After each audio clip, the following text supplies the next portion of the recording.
Video করা না উপরত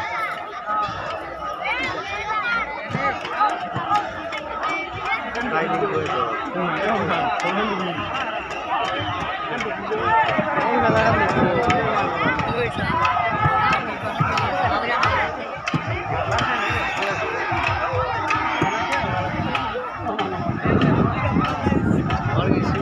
Mana jalan boy?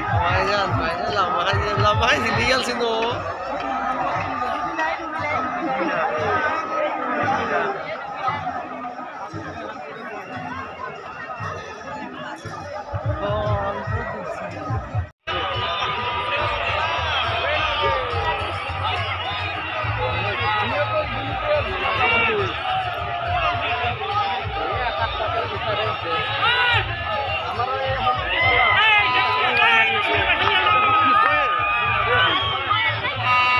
Bisa na.